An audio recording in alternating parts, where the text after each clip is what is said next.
Bueno, buenos días. Bueno, lo que les quería comentar era que, bueno, ahora tenemos la segunda parte de fármaco. La semana que viene presencial vamos a tener la última parte de fármaco, que es poquitito. Eso, y vamos a tener un repaso. ¿Sí? Vamos a tener un repaso de lo que es todas estas clases. Yo lo que quiero... y vamos a ver si vemos algo de diabetes o lo dejamos para después del examen. Vamos a ver. Lo que quiero que ustedes junten, esta semana lean todo. No son muchas clases, parecen muchas, pero no son muchas páginas. ¿Cuántas páginas podrán ser? 30 páginas en total, las 3 clases de fármaco. Y recuerden que también tienen que leer lo de higiene y confort. Es como que quedó ahí medio colgado anterior al otro examen, pero lo de higiene y confort también va a entrar en este examen. ¿Sí? Así que les pido que lean eso. Si bien lo que van a ver de higiene y confort, lo que vieron son técnicas y por ahí alguna que otra, algún otro truquito que no tienen que olvidar, léanlo también, ¿sí? Igual como siempre yo les voy a dar un simulacro de examen, si son vivos van a darse cuenta que hay muchas preguntas que son similares o iguales, entonces tengan en cuenta eso, para que ustedes se guíen. Por otro lado, después ya, bueno, la semana que viene va a ser presencial, yo lo que quisiera es que ustedes vayan con preguntas, ¿sí?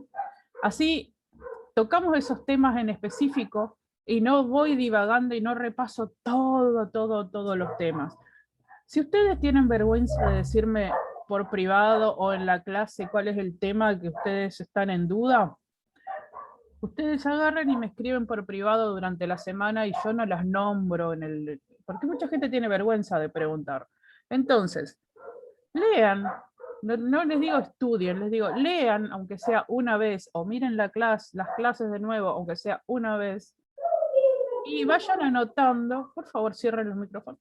A ver, los cierro yo. Y por favor, entonces así ya me van trayendo dudas y la semana que viene las vamos eliminando.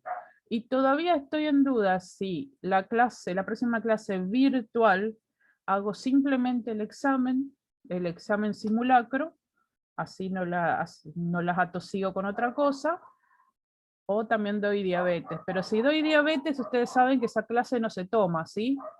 Si bien va a haber algo de diabetes en el examen, porque entra, como son fármacos, entran los fármacos de diabetes, pero ustedes ya están, entre comillas, familiarizados un poco por el tema de lo que hicieron el trabajo, ¿sí? Va a entrar insulinas y metformina, pero lo demás no por ahora. Así que veremos cómo van. Yo quiero ver el ritmo de ustedes también, y espero que me presenten dudas. O también, si no las presentan, bien. Pero bueno, está todo abierto a que ustedes puedan acceder a tener una clase más adaptada a sus necesidades y no a lo que yo les quiera dar. Si alguien quiere decir algo, lo dice.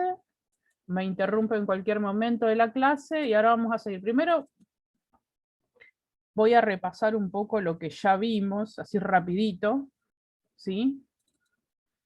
Porque recuerden que de esto no hay soporte de video, porque ninguna de las otras clases tampoco tuve esta clase grabada. Así que si no les digo así, después...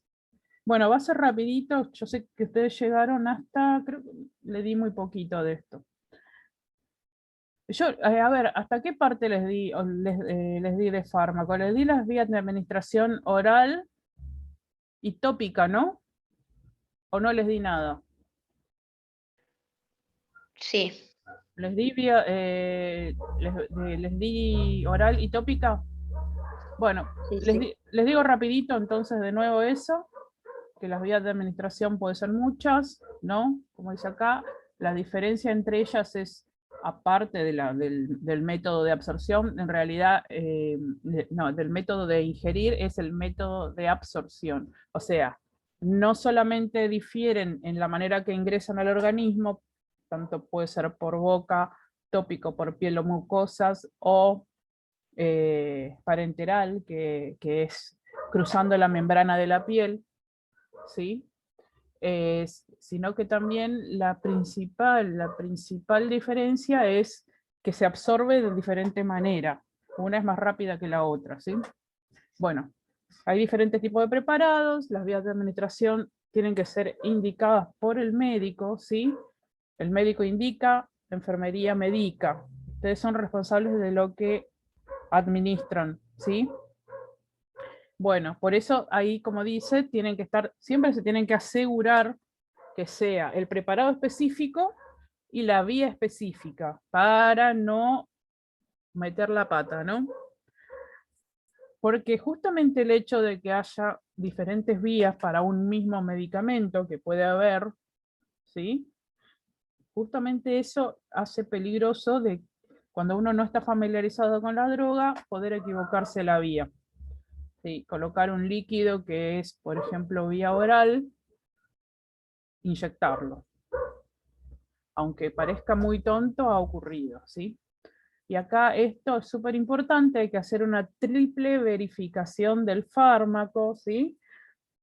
Tenemos que saber, tenemos que verificarlo al tomarlo del sitio donde estaba guardado, ¿sí? Tenemos que verificarlo de nuevo durante la preparación y tenemos que verificarlo de nuevo cuando lo vamos a guardar, si es que, por ejemplo, a veces sacamos una dosis nada más de algún fármaco, o cuando vamos a desechar el blister o la ampolla o lo que sea, lo volvemos a verificar. ¿Y qué es lo que tenemos que verificar en estos tres momentos? La fecha de vencimiento, el estado del fármaco, si el fármaco está turbio o cambió de color o hay sedimentos, ¿sí? Alguna cosa que, por eso también hay que estar familiarizado. Si yo llego a mi guardia y no me familiarizo con los medicamentos que vamos a utilizar en ese lugar, probablemente yo no pueda controlar el estado porque realmente no voy a saber. Bueno, y la última es la conservación de la droga, porque hay medicamentos que tienen específicas normas para su conservación, el ejemplo de las vacunas, por ejemplo, ¿sí? Y si no están en perfectas condiciones, no se administra. Bueno, esos son los tres momentos y las tres cosas que tengo que controlar.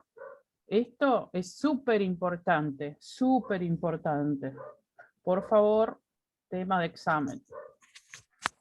Bueno, esto se los nombré o se los mencioné, pero no se los dije. ¿Sí? No sé si, tengo dos clases que van igual. Entonces, a veces me confundo qué le dije a uno o qué le dije al otro. Yo creo que a ustedes directamente pasé a lo que era directamente las vías de administración. Pero esto es muy importante y yo necesito que ustedes lo sepan. ¿Cuáles son las pautas para administrar los medicamentos? Entonces tenemos que saber, ¿sí? Como dije ya, que nosotros somos los responsables de nuestras acciones, ¿sí? Por lo cual, teniendo la información sobre las medicaciones, conociendo las dosis, conociendo la forma de administración, ¿sí? Para cada paciente, en cada situación, puedo cuestionar una orden de un médico. Si yo voy y le digo al médico, me parece que esto está mal, me parece que se equivocó y no sé por qué lo digo, no es lo mismo que tener una formación que a mí me permita decir por esto y por esto. No son incuestionables, ellos también se equivocan y muchas veces en enfermería les salva las papas, principalmente a los residentes. Así que si ustedes se dan cuenta que la orden está medio rara, se puede equivocar, es un ser humano. Así que vayan y le digan, ¿está bien esto, doctor? Porque me parece, ¿sí? Y con la práctica ustedes se van a dar cuenta de esas cosas, aparte de que van a estudiar los fármacos que van a ir a utilizar, ¿sí? Y si no está legible, típico de los médicos, y no lo entienden, es preferible que vayan y le pregunten de nuevo y no que le administren algo de manera incorrecta, ¿sí? Bueno, llamen a la persona que lo recetó y vayan a arreglar la situación, ¿sí? Bueno, acá ya dije de conocer los medicamentos, conocer las leyes, Hay que cierren los micrófonos, por favor. Conocer las leyes de los opiáceos y barbitúricos, o sea, hay leyes que dicen que necesitan triple receta, por ejemplo, ¿sí? Después hay que mantener esos medicamentos cerrados, ¿sí? En algún lugar, porque hay lugares en algunas instituciones que tienen hasta un dispenser con llave y que solamente se lo entrega a farmacia en una cajita porque son muy peligrosos, producen adicciones, así que son peligrosos. De hecho, hay profesionales de la salud que son adictos a este tipo de fármacos. Bueno, solo usar medicamentos que tengan un envase claramente etiquetado. Si la etiqueta está borrosa o la fecha está borrosa, no se utiliza. No use los líquidos que estén turbios o que hayan cambiado de color. Hay que calcular exactamente la dosis del fármaco, simplemente porque hay medicaciones que como la insulina, la heparina, son por 0,1 ml, va cambiando. Esos se miden por unidades internacionales y son jeringas de 1 ml y que tienen 10 rayitas para que tengan una idea. No se debe pasar la dosis, son fármacos todos los fármacos tienen que ser muy minuciosos, ¿sí? Antes de administrar ese fármaco hay que identificar, hacer los 5 correctos, ¿se acuerdan? Paciente correcto, ahora les voy a repetir. Tenga un cuadrito, ¿sí? Siempre identificar correctamente el medio también. Y acá dice comprobación del brazalete identificativo. En Argentina no todos los hospitales o clínicas lo tienen, pero hay muchos que sí. Depende de las normas de la institución. No hay que dejar los medicamentos junto a la cama. Yo esto no sé si ya se los dije. Hay algunas excepciones, pero yo no estoy de acuerdo que nada se lo deje. Esto, para mí, no hay excepciones. Para mí no hay excepciones, ¿sí? Porque pueden ocurrir que el paciente no se lo tome, puede ocurrir que el paciente... esto sí se lo dije, estoy segura que se lo dije. Bueno, y pueden ocurrir cualquier tipo de desgracia también. Y si el paciente vomita, siempre hay que, principalmente, obviamente que la medicación oral. Ojo que la medicación intravenosa, la medicación intramuscular y cualquier otro tipo de medicación igual puede producir vómitos. ¿Y saben qué? ¿Por qué? Porque se procesa en el hígado, mucho se procesa en el hígado. Y por eso siempre el paciente tiene, si no hay una contraindicación, siempre denle algo de comer o pregúntenle si ha comido, ¿sí? Porque, por ejemplo, el diclofenac, o hay medicaciones que son fuertes y el paciente no ha comido y se le inyecta por vía parenteral y el paciente está vomitando, ¿sí? Porque le cayó pesado. Después, tenga un cuidado especial cuando administre ciertas medicaciones, ¿sí? Que podemos pedirle una comprobación a un compañero. Eso realmente nunca ocurre, nunca ocurre. Bueno, cada día el médico tiene que venir a renovarle las recetas, principalmente cuando hay una cirugía. No se le da la misma medicación antes que después de la cirugía. Una de las cosas que el médico tiene obligación de hacer cuando vuelve a la cirugía es entregar una nueva receta de todos los fármacos, ¿sí? Por lo general incluyen también medicación para el dolor. Cuando omitimos o nos mandamos un error o alguna cosa algún error o nos equivocamos o lo que sea, siempre informar, hacerse cargo, porque eso puede costarle la vida al paciente. Y el proceso de administración de medicamentos, ¿sí?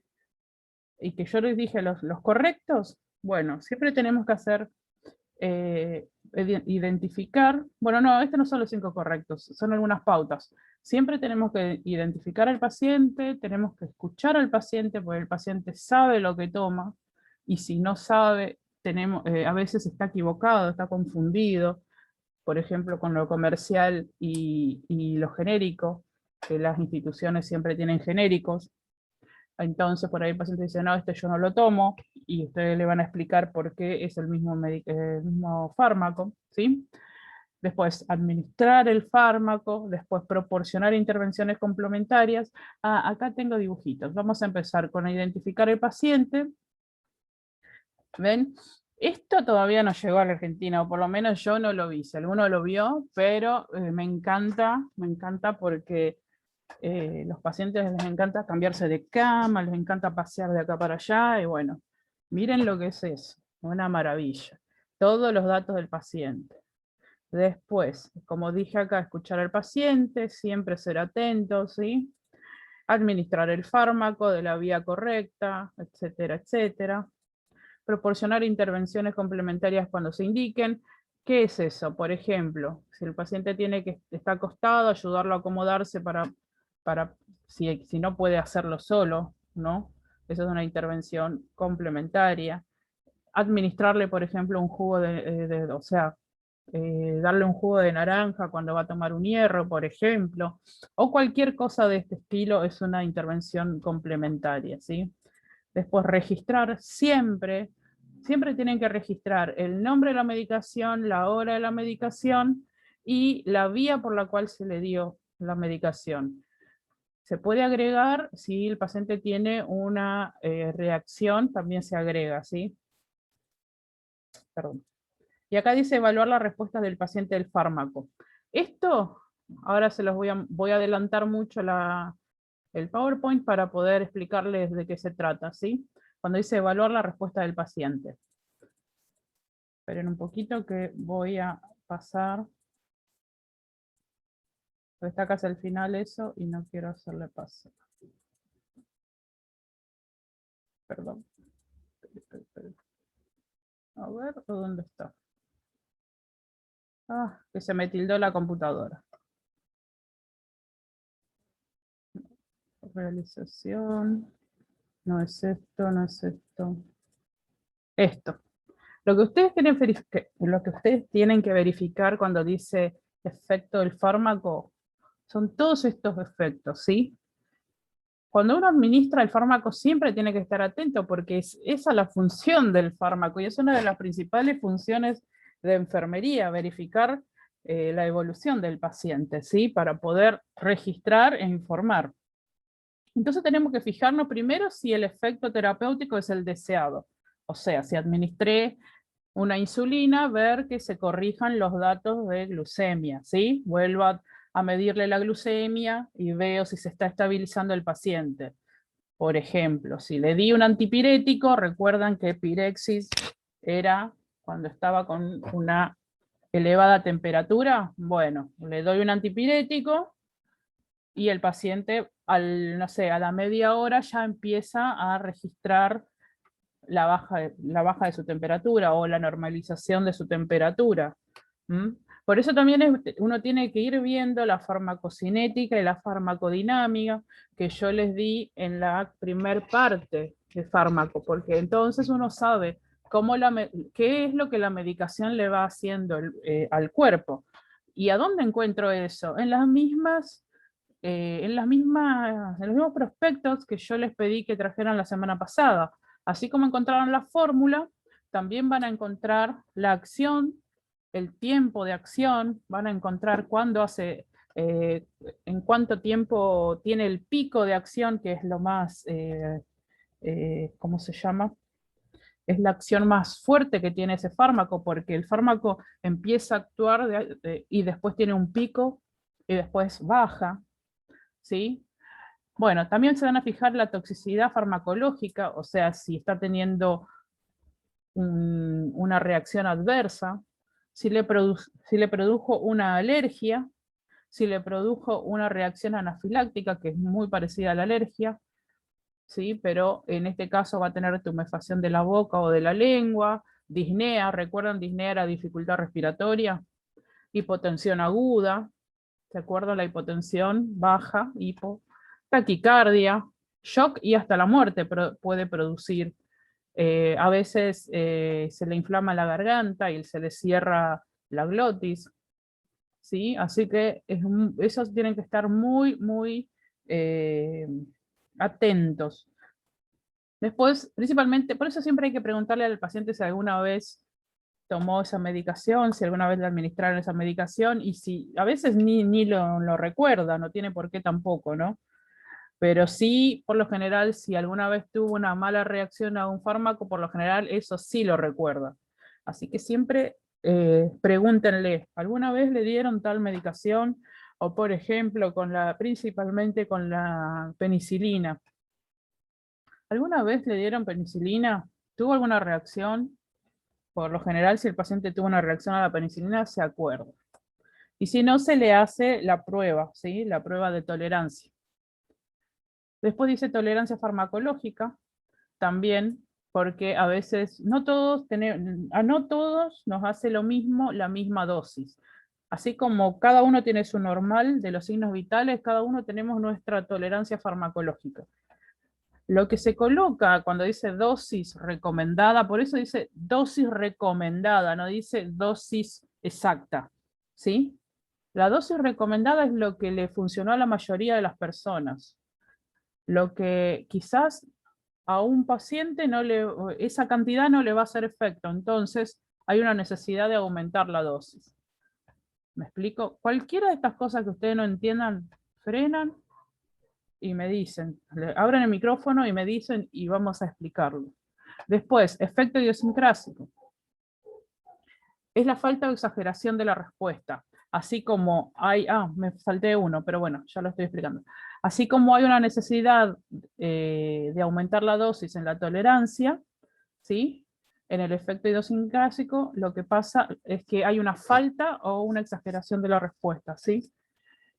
Después, efecto acumulativo, ahí dice según la velocidad del metabolismo. ¿Qué pasa? Hay medicaciones que tienen un efecto retardado o acumulativo. Quiere decir que yo la voy a administrar y en el paciente en el momento quizás no le haga efecto porque esa droga se va acumulando en el cuerpo, ¿sí? No se metaboliza rápidamente. Se va acumulando en el cuerpo y se le va liberando de a poco. Por ejemplo, el corticoide retard. Es una inyección de corticoide, betametasona o dexametasona, y va liberándose de a poco. Es una inyección y se va liberando en el metabolismo de a poco, ¿sí? Hay otras que son acumulativas, que quiere decir que después uno lo va tomando, lo va tomando, lo va tomando, y cuando, por ejemplo, corto hoy de tomar, el medicamento sigue en mi cuerpo y se va a seguir liberando por determinado lapso de tiempo. Entonces, por ejemplo, cuando nos van a hacer una cirugía, se le pide al paciente que durante una semana previa no tome aspirinas ni ningún tipo de anticoagulante para evitar hemorragias, porque tienen un efecto acumulativo y necesita 7 días para que el organismo esté limpio. ¿Me explico? Interacción farmacológica. A veces la medicación, el paciente está tomando ya otra medicación y puede hacer una interacción entre los fármacos, ¿sí? Por eso siempre hay que preguntarle qué está tomando. Después, efecto potenciador o inhibidor. Es cuando estamos tomando una medicación que potencia otra o que impide que haga efecto la otra, o viceversa. Por ejemplo, ¿se acuerdan cuando hicieron ACV y HTA? Hipertensión arterial y accidente cerebrovascular. Bueno, había una parte que yo les preguntaba sobre la medicación que se utilizaba para los ACV hemorrágicos. No, hemorrágicos no, los isquémicos. Y bueno, se daba el alteplase, pero también se colocaban, bueno, el alteplase lo que hace es destruir el trombo, pero a su vez también daban anticoagulantes que potenciaban ese efecto, porque uno rompía el trombo y el otro impedía que los trombos se formaran, ¿sí? O sea que trabajan juntos. Y la sinergia quiere decir que uno aumenta el efecto del otro, ¿sí? Por ejemplo, cuando se toma alcohol con drogas ilícitas, Eso muchas veces aumenta el efecto y es por eso que muchas personas fallecen. Bueno, volvemos a la página que estaba explicando. Bueno, que era esta, y que decía evaluar la respuesta del paciente al fármaco. La 6 es todo eso que yo les dije, ¿sí? No les voy a tomar eso, ¿sí? Pero lo tienen que saber, porque en la práctica de la vida de ustedes eso va a estar presente siempre. Y ahora sí vamos a ver los famosos correctos. Esto también es para toda la vida. Cada vez que van a administrar un fármaco tienen que saber que es el sujeto de atención correcto, o sea, el paciente correcto. ¿Cómo lo voy a verificar? Primero lo voy a verificar en la planilla, ¿sí? Después voy a verificar cuando llevo en mi bandeja que va a estar la medicación que yo le voy a administrar, va a estar etiquetada. Después voy a verificar viendo el número de cama y le voy a decir al paciente cómo es su nombre. Aunque haya una persona sentada en esa cama, salvo que yo ya la conozca, le voy a preguntar su nombre, porque se cambian de cama, porque la otra cama era más cómoda, porque la otra cama, porque el paciente se fue y él se sentó en la cama del paciente, y obviamente le tenemos que decir que eso no se hace, ¿no? Después, el fármaco correcto, la dosis correcta, la vía de administración correcta, la hora y la fecha correcta, ¿sí? Esto tienen que saberlo de memoria. Y algunos autores nombran hasta 10 correctos, si quieren pueden buscarlo, pero a mí me interesa que ustedes sepan los 5 correctos. Bueno, esto ya lo dije, así que esto solamente lo voy a nombrar. Las vías de administración son oral, puede ser bucal o lingual, tópica, puede ser piel o mucosas, y parenteral, que pueden ser intramuscular. Se escribe cuando el médico les indique van a colocar VO, si es vía oral, acá van a colocar, no van a colocar nada, acá va a colocar intramuscular, acá va a colocar subcutánea de esta manera, no va a escribir subcutánea, va a escribir SC, intravenosa, puede escribirla intravenosa o puede escribir endovenosa. Es más común endovenosa, pero se refiere a la misma, ¿sí? E intradérmica de esta manera, ¿sí? Bueno, esto ya lo dimos, esta es la medicación sublingual y esta la bucal. La sublingual tiene una absorción mucho más rápida porque bajo la lengua hay muchos capilares, ¿sí?